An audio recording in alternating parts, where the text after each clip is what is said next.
नमो नमः मित्रों। तो शिक्षा सर्वस्व में आपका स्वागत है। तो आज मैं लेकर उपस्थित हूँ आपके लिए अव्ययी भाव समास। तो आप देखेंगे इससे पहले द्वंद्व, द्विगु, कर्मधारय इत्यादि हम लोग कर चुके हैं। अब हम अव्ययी भाव समास पर में हम लोग चर्चा करेंगे, जो कि अव्ययी भाव समास यहाँ पर में आपको यहाँ करते हैं अनु, उप, निर, प्रति और यथा और कुछ कुछ है इसमें। तो इसके आधार पर हम लोग क्रमशः करेंगे। तो थोड़ा सा वीडियो लंबा होगा, थोड़ा सा ध्यान से, लेकिन लंबा होगा, सटीक होगा और बिल्कुल परफेक्ट होगा। थोड़ा सा मतलब ध्यान से देखेंगे, ध्यान से धैर्य पूर्वक देखेंगे, धैर्यता के साथ देखेंगे तो बिल्कुल आपका कंप्लीट केवल एक वीडियो में। इस तरह का वीडियो कहीं भी नहीं मिलेगा। मिलता है, बहुत सारे वीडियो मिलता है, लेकिन आपको क्या वहां पर मैं थोड़ा सा छोटा सा कर देगा। लेकिन यहाँ पर मैं कंप्लीट अव्ययी भाव समास को मतलब एग्जाम को ध्यान में रखते हुए कि एग्जाम में किस तरह से पूछा जाता है, किस तरह से प्रयोग आता है, किस तरह से किया जाता है, उसको मैं ध्यान रखते हुआ मैं उसको क्या किया हूं यहाँ पर मैं। तो एक क्रमशः अनु, उप, निर, प्रति, यथा ये सब हम लाए हैं आज। तो हम चलेंगे सबसे पहले यहाँ पर में आज चलेंगे किस पर में, तो अनु पर में चलेंगे। ठीक है ना, किसको देखेंगे, अनु को देखेंगे। तो यहाँ सबसे पहला नियम हम देख लेंगे कि नियम का है कि पूर्व पद प्रधान होता है। किसमें, अव्ययी भाव समास में पूर्व पद प्रधान होता है। जैसे तत्पुरुष समास में उत्तर पद प्रधान होता है, बहुब्रीहि में मतलब क्या अन्य पद प्रधान, उसी तरह यहाँ पर में पूर्व पद प्रधान होता है। किसमें, अव्ययी भाव समास में। उसके बाद देखेंगे हम कि नेक्स्ट में कराएं कि पूर्व पद अव्यय होता है। जैसे पूर्व पद यहाँ पर में है अनुरथम। अनुरथम का शब्द क्या है, पूर्व पद क्या है, अनु शब्द है। तो अनुरथम का अनु जो है यहाँ पर में यहाँ अव्यय है। ठीक है ना, यही कहा कि पूर्व पद जो है पूर्व पद आपका अव्यय रहेगा। अब देखेंगे यहाँ पर में कराए, यहाँ शब्द के अंत में नपुंसक एक वचन होता है। शब्द के अंत में क्या हो जाता है, नपुंसक लिंग हो जाता है और एक वचन हमेशा। रथानाम पश्चात, रथानाम पश्चात में क्या हो जाएगा, अनुरथम। देखिए वही बात मैंने बार बार बताया आपसे कि विभक्ति का लोप, विभक्ति लोप, विभक्ति लोप, विभक्ति लोप, विभक्ति का क्या हो जाएगा, लोप हो जाएगा। और यहाँ पर में विभक्ति का लोप होने के बाद क्या हो जाएगा, रथानाम शब्द है तो यहाँ इस पश्चात के साथ हो रहा है ना, पश्चात के साथ, तो पश्चात की जगह पर में क्या आ जाएगा, अनु। ठीक है ना, पश्चात जगह पर अनु आने के बाद यह पश्चात जो है यहाँ पीछे लग जाएगा। तो क्या हो जाएगा, पश्चात रथानाम। ठीक है ना, और इसको हम मतलब एक वचन लाएंगे, क्या हो जाएगा, एक वचन नपुंसक में। तो यहाँ पश्चात जगह पर क्या हो जाएगा, अनु हो जाएगा। तो अनु, हाँ, अनु और रथानाम बना अनुरथानाम। अब इसको क्या करेंगे हम, एक वचन में नपुंसकता ले आएंगे तो क्या हो जाएगा आपका अनुरथम। समझ गए बात। तो यहां पर में इस तरह से हम देखेंगे। चलिए नेक्स्ट में कुछ नियम और बचा हुआ है, इसको देख लें। कहा यहां पर में कि शब्द के अंत में नपुंसक एक वचन हो जाता है। बात को क्लियर कंप्लीट समझ गए बात, यही बात हुई यहां पर में कि जो भी यहां पर में होगा, यहां लास्ट में कुछ भी है, लास्ट में नपुंसकता है यहां पर में। चलिए उसके बाद कह रहा है कि अनु पश्चात तथा योग्य।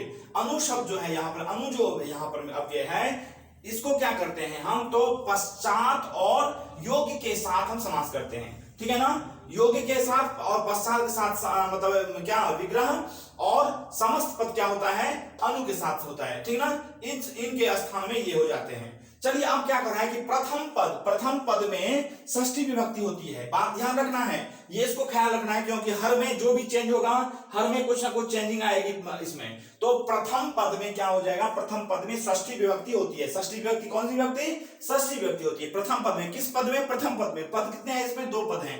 एक है ये यहाँ पर पूर्व पद और उत्तर पद। इसमें आपको यहाँ पर में प्रथम पद जो है पुत्रस्य, रथानाम, गणेशस्य, लताया, रूपस्य, गुणानाम, ये जो आप क्रमशः देख रहे हैं, इन सभी के स्थान में, इसके स्थान में क्या हो जाता है, मतलब इसमें कौन सी विभक्ति लग जाती है, तो षष्ठी विभक्ति लग जाती है। जिसके मतलब अकॉर्डिंग, मतलब एक वचन रहेगा तो एक वचन, द्विवचन, बहुवचन, मतलब जैसा रहेगा उस प्रकार की विभक्ति यहाँ पे वचन लगेगा। चलिए अब हम देखेंगे इसको क्रमशः। कहा कि पश्चात का अर्थ होता है पीछे। पश्चात का क्या अर्थ होता है, पीछे। चलिए अब हम देखेंगे यहाँ पर कह रहा है कि रथानाम पश्चात अनुरथम। यही मैं बताया बात को आपको कि कंप्लीट पश्चात के स्थान में क्या आ जाएगा, अनु आ जाएगा, अनु। ठीक है ना, पश्चात का स्थान क्या आ जाएगा, अनु। और इस अनु के जगह पर में मान लीजिए यहाँ पर ये पीछे आ जाता है। ठीक ना, अनु। अनु के बाद हम रथानाम जोड़ देंगे। रथानाम हम जोड़ देंगे। अब रथानाम के बाद हम क्या कहे हैं, यहां पर क्या कहे, शब्द के अंत में नपुंसकता, एक नपुंसक और एक वचन। तो यहां पर जैसे अनुरथानाम शब्द है, इसको हम क्या करेंगे, मूल शब्द में लाएंगे तो हो जाएगा आपका अनुरथ हो जाएगा, ठीक है ना, रथ शब्द होता है ना, तो अनुरथ हो गया। अब अनुरथ शब्द को हम क्या कर देंगे, रथ शब्द को क्या करेंगे, तो नपुंसक में ले जाएंगे, नपुंसक में ले जाएंगे तो नपुंसक एक वचन ले जाएंगे, क्या हो जाएगा, अनुरथम। समझ गए बात, बस सेम यदि एक जगह समझ गए आप तो दुनिया में हर जगह समझ जाएंगे, हर चीज इसमें भी हर जगह चलिए। यदि एक बार आप चलना सीख लेते हैं, दोबारा चलने की कोई सिखाने की कोई जरूरत नहीं होता है, ठीक है। चलिए नेक्स्ट में, अब इसमें देखेंगे हम नंबर 2 में कहा है कि पुत्र से पश्चात अनुपुत्रम, यही बात सेम है यहाँ भी। पश्चात शब्द है, पश्चात शब्द के साथ समास और अनु शब्द इसमें जुड़ जाएगा, इसके अर्थ में क्या हो जाएगा, पश्चात की जगह पर में क्या आ जाएगा, अनु, और इस अनु को हम क्या करेंगे, डायरेक्ट इसके पीछे में यहां पर जोड़ देंगे, अनुपुत्रस्य हो गया, और अनुपुत्रस्य में विभक्ति का लोप कर देंगे, क्या हो जाएगा, अनुपुत्र हो गया, और अनुपुत्र के बाद क्या करेंगे, नपुंसकता करेंगे, क्या हो जाएगा, अनुपुत्रम, क्या हो जाएगा आपका, अनुपुत्रम। चलिए समझ रहे हैं। चलिए नेक्स्ट में कह रहा है कि थोड़ा सा स्पीड चल रहे हैं हम लोग। गणेशस्य पश्चात, तो क्या हो जाएगा, गणेशस्य पश्चात अनुगणेशम, वही बात फिर भी यहाँ कि पश्चात के साथ समास, पश्चात की जगह पर में अनु का प्रयोग, और अनु जो है सो अनु यहां पर में, मतलब अनु पश्चात को दर्शाता है, ठीक है ना, तो यहां पर में अनु आ जाएगा यहां, और अनु और गणेशस्य शब्द है तो गणेशस्य में विभक्ति का लोप हो जाएगा, यहां विभक्ति लोप होने के बाद क्या बच गया, यहां पर में अनुगणेश बच गया, और नपुंसक लिंग एक वचन करेंगे अनुगणेशम, ठीक ना। चलिए उसके बाद लताया पश्चात, लताया पश्चात, फिर यहां पर में कि अनु शब्द, अनु आ जाएगा, अनु अव्यय आ जाएगा, और अनु आने के बाद यहां पर में लताया की विभक्ति लोप, और इसको पीछे लाएंगे, क्या हो जाएगा, अनु और लता, लताया शब्द है ना, तो लताया षष्ठी विभक्ति का, तो मूल शब्द क्या है, मूल शब्द में लाएंगे इसको, अनुलता हो जाएगा। और एक नियम थोड़ा सा यहाँ पर मैं लिखना भूल गया हूं, कि एक नियम और बता दूं कि अनुलता है, जो भी आकारांत शब्द है ना, जो भी आकारांत शब्द है, उस आकारांत शब्द में क्या हो जाता है, तो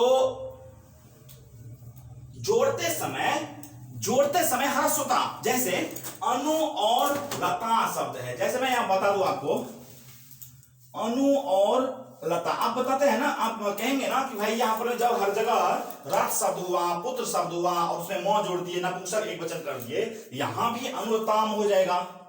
आप सोच सकते हैं ना कि ऐसा मतलब सीरियली, लेकिन थोड़ा सा कुछ ना कुछ तो चेंजिंग होता है। मान लीजिए 5 उंगली है, 5 में थोड़ा सा छोटा बड़ा है कुछ भी, लेकिन काम तो करता है सब एक ही, खाने के समय सबको एक साथ मिलकर उठाता है, लेकिन थोड़ा सा कोई छोटा है कोई बड़ा है, किसी का नाम कुछ है कुछ है, तो इस तरह से आप यहाँ पर समझ लेंगे। लता शब्द जो भी आकारांत शब्द है ना, यहाँ आकारांत, उसमें क्या हो जाएगा, आपको यहां पर में हरसुता क्या हो जाएगा, अनु लत, और मो जोड़ के नपुंसकता करके एक वचन, अनुलतम, क्या हो जाएगा, अनुलतम। बात समझ गए होंगे, कंसेप्ट क्लियर। चलिए आगे चलते हैं। नेक्स्ट में कह रहा है यहां पर रूपस्य योग्यम बराबर अनुरूपम, बात वही, विभक्ति का लोप कर देंगे, मेन शब्द को पकड़ लेंगे, किस शब्द को, रूप शब्द को पकड़ लेंगे। अब रूप शब्द के पकड़ने के बाद यहां पर योग्यम शब्द है, यहां पर आ गया दूसरा, यहाँ ये जो हम लोग इसको कर लिए पश्चात का, अब हम योग्य में चलेंगे, तो यहाँ पर देख लीजिए योग्यम शब्द के साथ करेंगे, योग्यम में योग्यम और रूपस्य योग्यम, तो यहाँ योग्य को क्या करेंगे, योग की जगह पर में अनु लाएंगे, अनु, और इसके बाद किसको जोड़ देंगे, रूप को जोड़ेंगे, और रूप में नपुंसकता कर देंगे, क्या हो जाएगा, अनुरूपम। नेक्स्ट में गुणानाम योग्यम, यहाँ पर योग्य के स्थान पे अनु, और गुणानाम का मूल शब्द क्या है, गुण शब्द है, क्या हो जाएगा आपका अनु गुणम। बात समझेंगे। चलिए तो हम लोग यहां पर अनु शब्द का प्रयोग देख लिए हैं, ठीक है, अनु शब्द का प्रयोग कंप्लीट हो गया, देख लिए। अब हम चलेंगे इसके बाद उप पर में, ठीक ना, तो उप को देखेंगे कि उप में क्या होता है, कैसी विभक्ति, कैसी वचन, कैसी, आप देख सकते हैं इसमें यहाँ पर मैं उप, अब हम उप का उदाहरण यहाँ पर मैं लेकर उपस्थित हूं।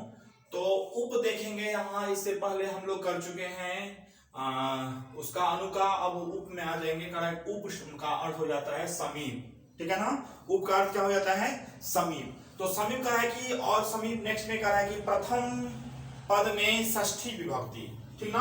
प्रथम पद में षष्ठी विभक्ति, वही बात, ये जो है प्रथम पद प्रथम पद प्रथम पद प्रथम पद जो है उत्तर पद पूर्व पद, इसमें क्या हो जाएगा षष्ठी विभक्ति। तो हुआ है कृष्णस्य गृहस्य पर्वतस्य गजस्य इत्यादि, यहाँ षष्ठी विभक्ति। चलिए अब चलिए लिखा है कि समीप के अर्थ में समास होने पर पूर्व पद में उप अव्यय का प्रयोग होता है।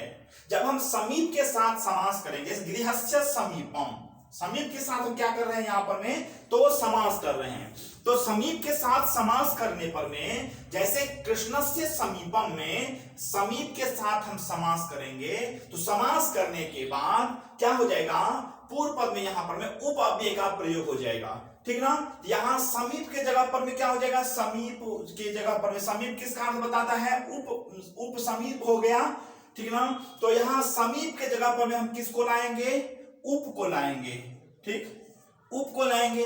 अब यह उप जो है सो उप कहां चला जाएगा, उप आ जाएगा यहां कृष्ण के पीछे, ठीक है ना। विभक्ति का तो लोप कर देंगे, बात तो पहले ही मैं बता चुका हूं आपको, विभक्ति का लोप करेंगे। तो यहां पर में क्या हो जाएगा, विभक्ति का लोप करेंगे तो क्या बचेगा आपका, उप और कृष्ण शब्द बचा।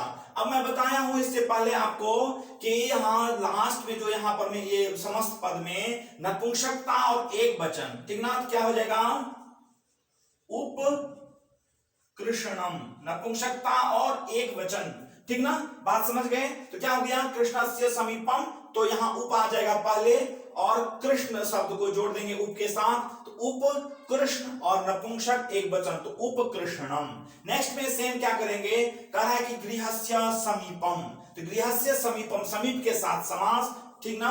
तो यहां पर समीप के साथ समास, समीप के जगह पर क्या आ जाएगा, फिर यहां पर वही सेम समीप के जगह पर में उप आ जाएगा, और यह उप जो है सो उप आ जाएगा यहां गृह के पीछे, क्या हो जाएगा यहां पर में, उप गृह, ठीक ना। यहां सिया का विभक्ति का लोप, तो यहां क्या हो जाएगा, उपगृह बचा, नपुंसक एक वचन, क्या हो जाएगा, उपगृहम, यहां बन गई, बात बन गई यहां पर में उपगृहम। नेक्स्ट में चलेंगे पर्वतस्य समीपम, क्या है, पर्वतस्य समीपम, तो वही बात फिर कि समीप में समीप के साथ समास, समीप के जगह पर में क्या आएगा, उप आ जाएगा, और उप आ जाएगा यहां पीछे, तो उप पर्वत हो जाएगा, विभक्ति का लोप, तो उप पर्वत, और पर्वत नपुंसक में एक वचन, क्या हो गया, उप पर्वतम। चलिए नेक्स्ट में गजस्य समीपम, सेम है, तो समीप के जगह पर में उप आ जाएगा पीछे, क्या हो जाएगा, उपगज, और लास्ट में मौ जोड़ देंगे, विभक्ति का लोप, मौ जोड़ देंगे, यहां पर में नपुंसकता कर देंगे, तो क्या हो जाएगा आपका उपगजम। यहां कट का मतलब विभक्ति का लोप, तो विभक्ति का लोप किया, क्या बच गया, क्या बच गया, गज बच गया, पर्वत बच गया, गृह बच गया, कृष्ण बच गया, ठीक है ना। चलिए बात समझ गए यहां पर में उपगजम। तो अब इसके बाद चलिए, अब फिर इसके बाद नेक्स्ट हम देखते हैं कि इसके बाद क्या है।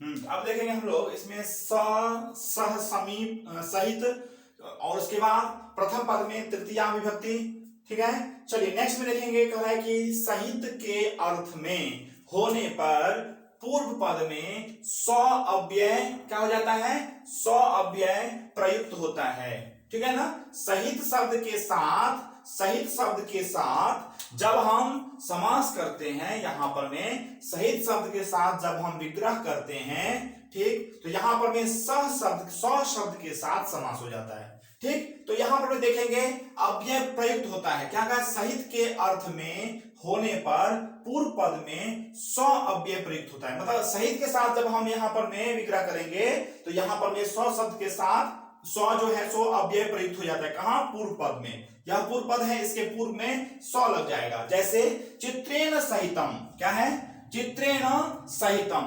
तो यहां पर में फिर वही बात मैंने कहा, सेम अव्यय भाव में, यदि एक जगह आप सही से समझ गए, हर जगह सेम वही बात है। तो चित्रेण सहितम में सहितम के जगह पर में क्या आ जाएगा, यहां पर में ये वाला स्व, कौन सा, ये वाला स्व आ जाएगा, दंत स। यहां पर में स्व, यहां पर में सह का द्योतक है, तो यहां पर में स्व शब्द यहां पर में आपको आ जाएगा, स्व जो है सो चित्रेण सहितम, सहितम के जगह पर में स्व आ गया, और स्व जो है यहां पीछे लग जाएगा, क्या हो जाएगा आपका, स्व चित्रेण, ठीक ना। और यहाँ पर में विभक्ति लोप, वही बात बार बार बताता हूं, समास में विभक्ति लोप, समास में विभक्ति लोप। विभक्ति लोप तो क्या हो गया, सचित्र बना कि नहीं, सचित्र। और इसमें हम फिर से बताएंगे कि सचित्र और सचित्र के साथ क्या हो जाता है, तो नपुंसक एक वचन। तो यहां पर में लगा देंगे मो, हलंत कर देंगे, तो सचित्रम क्या हो गया, सचित्रम। सेम वही मित्रेण सहितम, मित्रेण सहितम में फिर वहां पर में अब यहां क्या करेंगे, तो सहितम की जगह पर में सौ लाएंगे और सौ को क्या करेंगे, इसमें पीछे जोड़ देंगे और विभक्ति लोप कर देंगे, सौ मित्र बचा, और मित्र में नपुंसकता कर देंगे एक वचन, तो सौ मित्रम। फिर देखेंगे, फटाफट चलेंगे आगे हम लोग, धनेन सहितम। तो यहां पर देखेंगे कि धनेन सहितम में फिर वही बात, इसमें सहित के जगह पर में सौ लाएंगे, सौ को पीछे जोड़ेंगे यहां पर में, तो सौ धन। धनेन में मूल शब्द क्या है इसका, धन शब्द मूल है यहाँ, तो धनेन तृतीया का हो जाता है। यहाँ तृतीया कहा ना कि प्रथम पद में तृतीया विभक्ति किसके साथ, सह साकम समम सार्धम इत्यादि। तो यहाँ पर में धनेन सहितम, तो यहाँ पर में सहित के जगह पर में यहाँ सौ पीछे आ गया, तो सौ धनेन, सौ धन विभक्ति लोप, तो सौ धन, और उसके बाद यहाँ पर में हम क्या कर देंगे, नपुंसकता एक वचन, तो सौ धनम। चलिए नेक्स्ट में देखेंगे। अब इसके बाद कह रहा है आपका कि शस्त्रेण सहितम, ठीक है ना, उससे पहले धर्मेण सहितम। तो यहां भी वही बात, यहां पर 100 आ गया, यहां 100 लग गया, तो 100 धर्म, और यहां विभक्ति लो, तो 100 धर्म, और नपुंसकता तो 100 धर्मम। नेक्स्ट में शस्त्रेण सहितम, यहां भी आपका 100 आ जाएगा, इसका यहां पर इसकी जगह पर में 100 आ जाएगा। 100 कहां आएगा, यहां पर में 100 शस्त्र हो जाएगा, क्या हो जाएगा, 100 शस्त्र विभक्ति लोप, तो 100 शस्त्र हो जाएगा, मूल शब्द में आ जाएगा, मूल शब्द में, तो विभक्ति लोप होने के बाद तो 100 शस्त्र हो गया, नपुंसकता कर देंगे तो मो जोड़ देंगे, तो 100 शस्त्रम। तो क्या लिखे हैं यहाँ, 100 शस्त्रम। चलिए, तो आप इसको देखे हैं, किसको, 100 सहित शब्द का प्रयोग देखे हैं। अब हम चलेंगे निर के साथ, निर में अभाव होता है। अब देखेंगे कि निर में क्या होता है, निर में कैसा उदाहरण है, क्या। अब हम देखेंगे यहां पर में निर शब्द का प्रयोग देखेंगे, निर शब्द का। तो यहाँ अव्ययीभाव समास के अंतर्गत निर शब्द का प्रयोग देखेंगे। तो निर में क्या है, तो निर अभाव का द्योतक है, निर का अर्थ क्या है, अभाव।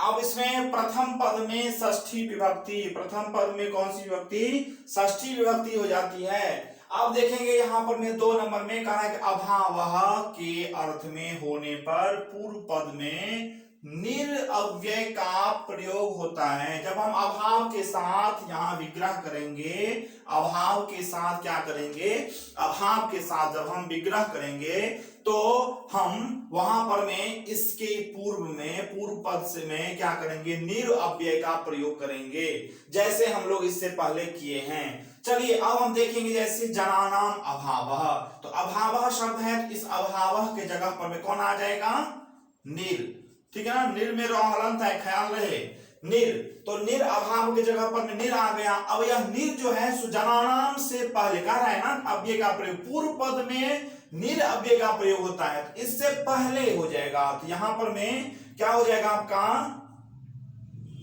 निर और जनानाम, जनानाम का विभक्ति लोप करेंगे, मूल शब्द लाएंगे, क्या हो जाएगा, मूल शब्द हो जाएगा आपका जन शब्द हो जाएगा।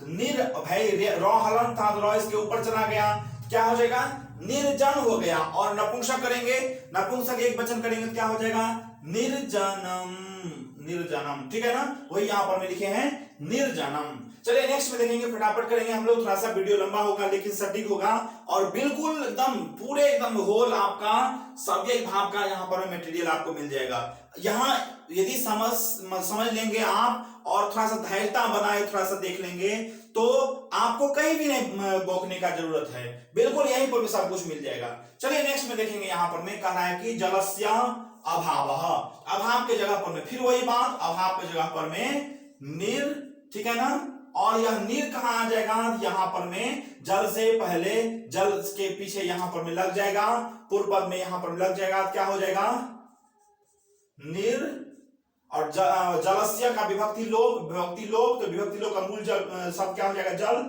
यहां जल और मोह हलंत कर देंगे, नपुंसकता एक वचन करेंगे ना, यहां पर होगा निर्जलम। ठीक, तो निर्जलम। सेम वही बात धनानाम अभाव, अभाव की जगह पर में निर का प्रयोग और यहां पर में धनानाम में विभक्ति का लोप, तो निर और धन शब्द बच जाएगा, क्या हो जाएगा, निर धन शब्द बचेगा, नपमो और नपुंसकता क्या हो जाएगा आपका, निर्धनम। फिर वही बात यहां पर में निर्धनम बन गया।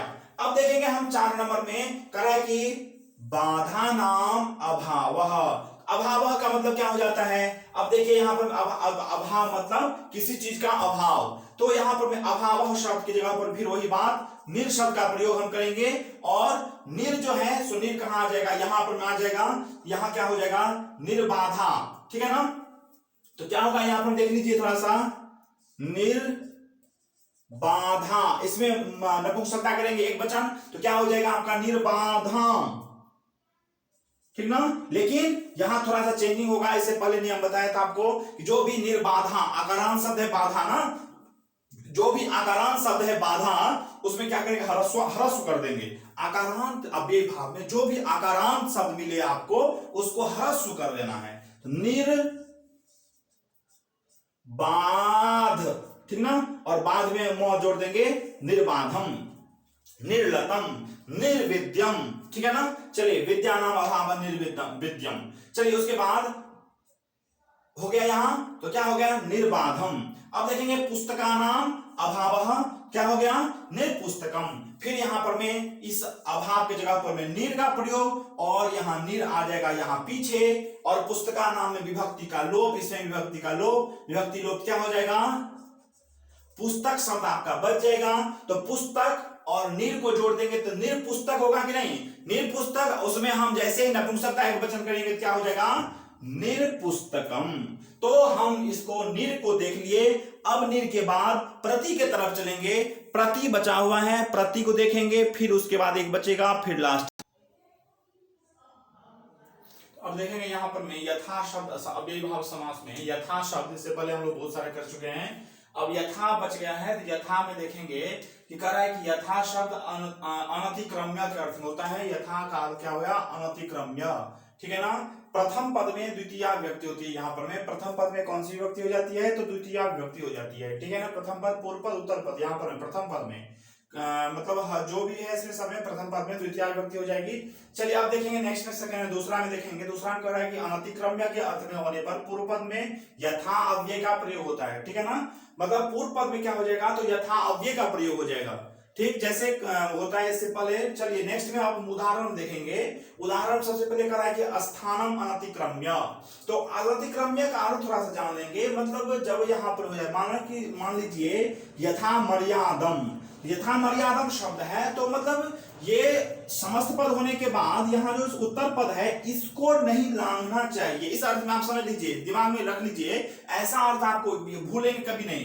तो क्या इसको नहीं लांघना चाहिए, मतलब अनतिक्रम में उसको लांघना नहीं चाहिए, उसको पार नहीं करना चाहिए। तो क्या मर्यादा को पार करना चाहिए, क्या नहीं करना चाहिए, बिल्कुल नहीं करना चाहिए। मर्यादा में हमेशा रहना चाहिए बिल्कुल व्यक्ति को, चाहे आप कोई भी हो, उससे मतलब नहीं हो है। यदि आप मर्यादा का उल्लंघन करेंगे तो फिर क्या होगा आप भी नहीं जानेंगे। नेक्स्ट में कहा कि यथा बलम, तो अब उत्तर पद क्या है, यहां पर में सामने वाला पद है बल शब्द। तो यहां कह रहा है कि सामने वाला जो भी शब्द होगा आपको उसको ख्याल रखना है, उस अर्थ को नहीं लाना है, उसको नहीं पार करना है। यथा बलम शब्द है तो बल को नहीं, मतलब बल से पार नहीं करना। जितना बल है, जो भी आपकी शक्ति है, उस शक्ति के आधार पर आप काम करेंगे। नेक्स्ट में कह रहा है यथा कुलम, कुल को नहीं उल्लंघन करना चाहिए। यथा क्रमम, क्रम को नहीं उल्लंघन करना चाहिए। मान लीजिए कि आप किसी चीज में, मान लीजिए कि आप कुछ लेने जा रहे हैं, अब वहां पर में क्रम एक पंक्ति लगी हुई है, उस पंक्ति में आप 10 नंबर में है, जाकर आप 1 नंबर ले लेंगे, आज तो भाई चल जाएगा, लेकिन कल फिर आप फंसेंगे, तब तो ऐसे बुरी फंसाने फंसेंगे कि आपको बचाने वाला कोई नहीं मिल सकता है। इसीलिए क्रम को, बल को, मर्यादा को, स्थान को, इत्यादि को, कुल को, कुल अपना कुल को, बाप रे कुल को एकदम बिल्कुल, इसको तो और सबसे महत्व चीज है, इसको भी पकड़ रखना है। चलिए तो चलेंगे हम उदाहरण में, थोड़ा सा अर्थ पे चले गए थे। तो इसमें क्या है कि स्थानम अनतिक्रम्य, फिर वही बात कि अनतिक्रम्य जो है अनतिक्रम्य के साथ विग्रह होगा और यथा शब्द के साथ समास। यथा स्थानम, यहां पर में अनतिक्रम्य किसके के जगह पर में कौन आ जाएगा, यथा आ जाएगा। ठीक है ना, यथा आ जाएगा किसके जगह पर में, अनतिक्रम्य के जगह पर में यथा आ जाएगा। तो यथा आ जाएगा और यथा कहां चला जाएगा, पीछे, स्थानम के पीछे। अनतिक्रम्य के अर्थ में होने पर पूर्व पद में यथा अव्यय का प्रयोग होता है। जब अनतिक्रम्य के साथ हम समास कर विग्रह करेंगे तो यथा शब्द जो है सो पूर्व पद में जुड़ जाएगा, पूर्व पद में उससे पहले। तो यहां पर में क्या हो जाएगा, क्योंकि इससे पहले कह रहा है कि अव्ययभाव समास में पहले मतलब अव्यय रहता है। यहां जैसे यहां पर देखेंगे यथा शब्द है और उसके बाद स्थानम, ठीक है ना, विभक्ति का लोप कर देंगे और विभक्ति को यहां विभक्ति का नहीं भी लोप करेंगे तो भी चल जाएगा, क्योंकि सेम यही लिखना है वहां पर में। तो फिर भी हम जब नियम किए हैं तो भाई हर नियम हर एक ही जाता है हर जगह। तो यहां पर में विभक्ति का लोप, तो क्या हो जाएगा यहां पर में यथा स्थान और नपुंसकता एक वचन कर दे, क्या हो जाएगा आपका यथा स्थानम। बात समझ गए, कंसेप्ट क्लियर। चलिए अब नेक्स्ट में देखेंगे मर्यादाम। मर्यादाम शब्द है, ठीक है ना, मर्यादाम। तो मर्यादाम कैसे हो जाता है पता है आपको, लता शब्द का लता लते लता लताम, मर्यादा शब्द का द्वितीय वचन क्या हो जाएगा, मर्यादाम। तो यही बात यहां पर बन जाती है कि मर्यादाम शब्द द्वितीय वचन है तो कहा जाता है यहां पर में क्या कहा गया है, प्रथम पद में द्वितीय विभक्ति, ठीक है ना। इसीलिए यहां पर हर में आप देखेंगे यथा शब्द के साथ जो भी प्रयोग किया जाएगा सब जगह क्या होगा, तो द्वितीय विभक्ति ही होगी। तो यहां पर मर्यादाम शब्द है तो मर्यादाम और अनतिक्रम्य, अनतिक्रम्य की जगह पर क्या आ जाएगा, यथा। ठीक, अब यथा कहां जाएगा, मर्यादाम में। तो यथा ये पीछे आ जाएगा ना, मैं बार बार बताता हूं, एक ही बात को बार बार रिपीट नहीं करना चाहिए क्योंकि एक बार में आप समझ जाना चाहिए आपको। चलिए यथा और मर्यादाम में विभक्ति का लोप करेंगे, क्या रूप बनेगा, क्या शब्द बचेगा, मेन मर्यादा शब्द बचेगा, यथा मर्यादा, ठीक है ना, यथा मर्यादा बचा। अब यहां पर नपुंसकता करेंगे तो नपुंसकता करने से पहले एक बात बता दूं आपको कि अव्यय में क्या करते हैं हम लोग, तो अव्यय में जो भी आकारांत शब्द है, मूल शब्द आकारांत, उसको क्या कर देते हैं, तो ह्रस्वता कर देते हैं। इसको दिमाग में एडजस्ट कर लीजिए थोड़ा सा कि अव्यय भाव समास में जहां कहीं भी प्रयोग होता है प्रायः क्या हो जाता है, तो आकारांत शब्द जो है उसको हम जब समस्त पद करने लगेंगे, समास करने लगेंगे तो क्या करते हैं, ह्रस्वता कर देते हैं, ठीक है ना, बात समझ गए। चलिए आगे चलते हैं। तो यहां क्या कहा कि मर्यादाम, मर्यादा शब्द को मर्याद शब्द कर देंगे और मोह लगा करके नपुंसकता एक वचन कर देंगे, प्रथमा मतलब एक वचन कर देंगे, क्या हो गया, यथा मर्यादम, ठीक है, दाम था तो उसको ह्रस्व कर दिए, दम हो गया। लता रहेगा, लताम रहेगा तो लतम कर देंगे, समझ गए ना। चलिए नेक्स्ट में बलम शब्द है, तो बलम अनतिक्रम्य,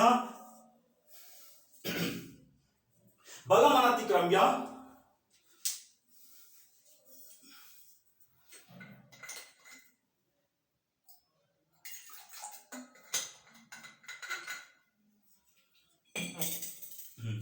तो चलेंगे हम बलम अनतिक्रम्य क्या है, बलम अनतिक्रम्य, तो यहां पर में अनतिक्रम्य की जगह पर में फिर यहां पर वही बात यथा शब्द। अब यथा की जगह पर में यहां पर यथा किसको कहां लाएंगे, यहां पर ले आएंगे यथा बलम, बलम में मेन शब्द को पकड़ेंगे तो क्या हो जाएगा, यथा बल, ठीक ना, यथा बल बचेगा और इसमें एक वचन नपुंसकता कर देंगे, क्या हो जाएगा, यथा बलम, ठीक है ना। चलिए अब कुलम शब्द है, तो कुलम में अनतिक्रम्य में यथा जोड़ेंगे और यथा को यहां, ठीक है, यथा कुलम।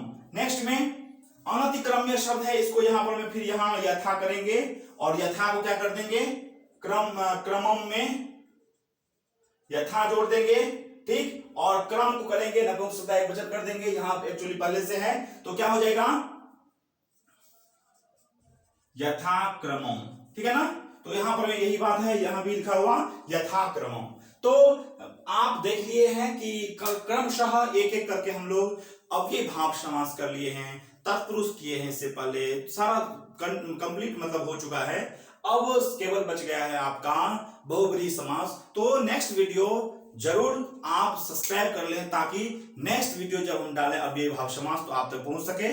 तो फिर हम नेक्स्ट वीडियो अव्यय भाव के साथ मिलते हैं। चलिए तब तक के लिए धन्यवाद, फिर मिलते हैं नेक्स्ट वीडियो के साथ।